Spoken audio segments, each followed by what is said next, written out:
I just wanted to share this short but freaky experience I had with my family many years ago on Thanksgiving. This Thanksgiving, my cousins and I got together with our respective families. I was the oldest of the cousins, 11 at the time.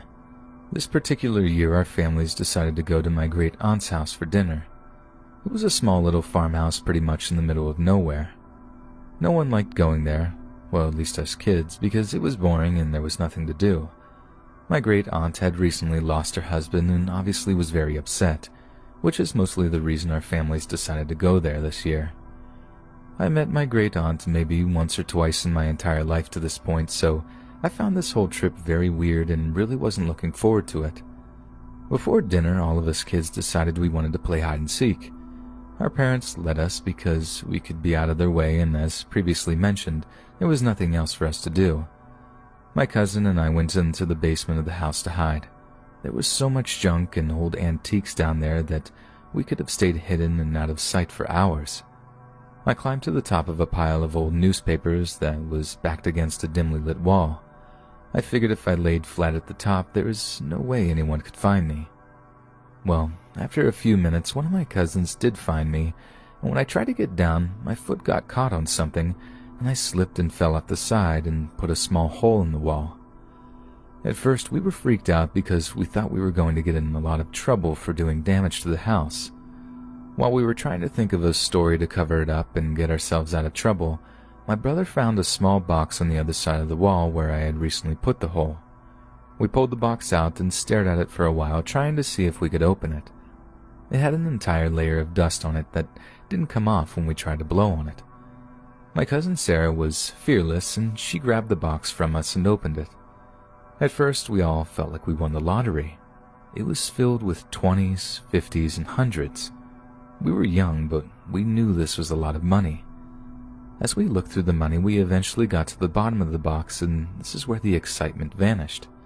There was a small knife that looked like it had dried blood on it, and next to it was what looked like a skeletal finger or maybe even a toe.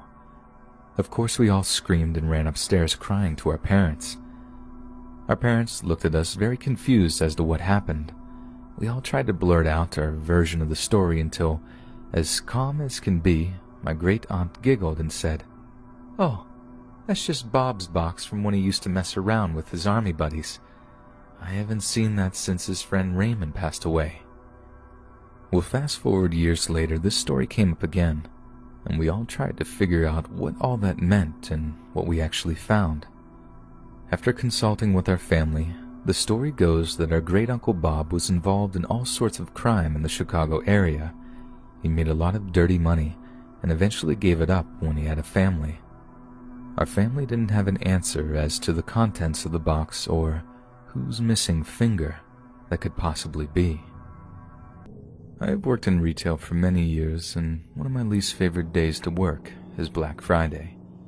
Our store is packed to the brim. People are freaking out trying to get their items, and it is very rare to get through the night without any incident.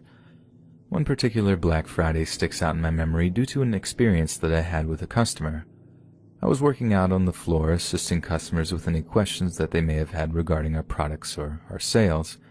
I had this one customer approach me to complain about not getting a ticket towards one of our better TV offers. I apologized and tried to explain that the tickets had been given out on Thursday night and there was nothing I could do at this point. The customer smelled so bad I could barely get this information out to them without gagging. His clothes were stained and his appearance was ragged. After I explained the scenario to him one more time, a large smile came across his face and he said, "I know it's not your fault, sweetie." I was beyond creeped and grossed out. I let him know that I had to go help other customers and I hope he had a good conclusion to his evening. A short time later, I got a call up to register to try and assist with the long lines, and wouldn't you know it, I was cashing out the same guy who had been complaining to me just 15 to 20 minutes prior. He began chatting with me, ignoring the fact that he had been irate with me minutes before. He asked my name, even though I had a name tag on, how long I had worked there, how old I was, etc. As I previously mentioned, this person smelled horrific and also began to seriously creep me out with their random questioning. He asked how late I had to work, and I stated that All employees had to stay until midnight due to the fact that we were so busy. Looking back, I probably shouldn't have told him anything.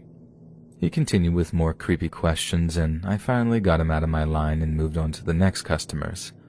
Fast forward to a few hours later, and I'm finally getting ready to leave after an exhausting day. I walked out to the parking lot with my coworker Matt and said goodbye to him and that I would see him on Sunday. As I made my way to my car, I thought it was unusually quiet, especially for how busy it had been throughout the day, but it was past midnight, so most stores were closed. As I was approaching my car, a set of headlights began to shine in my direction.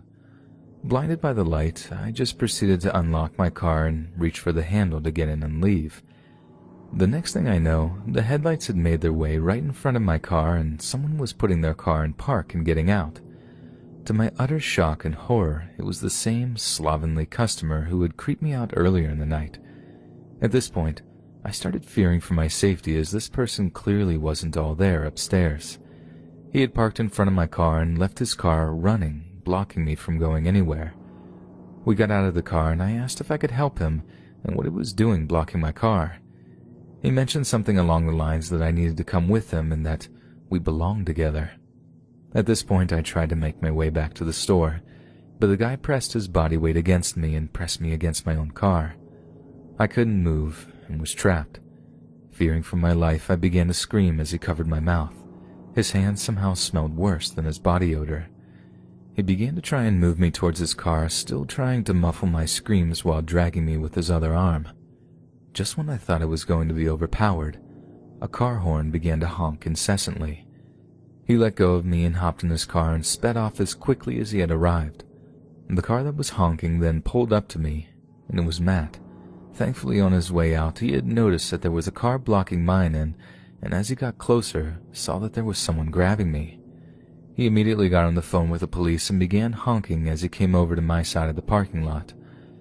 Matt waited with me for the police to arrive so that we could each give a statement.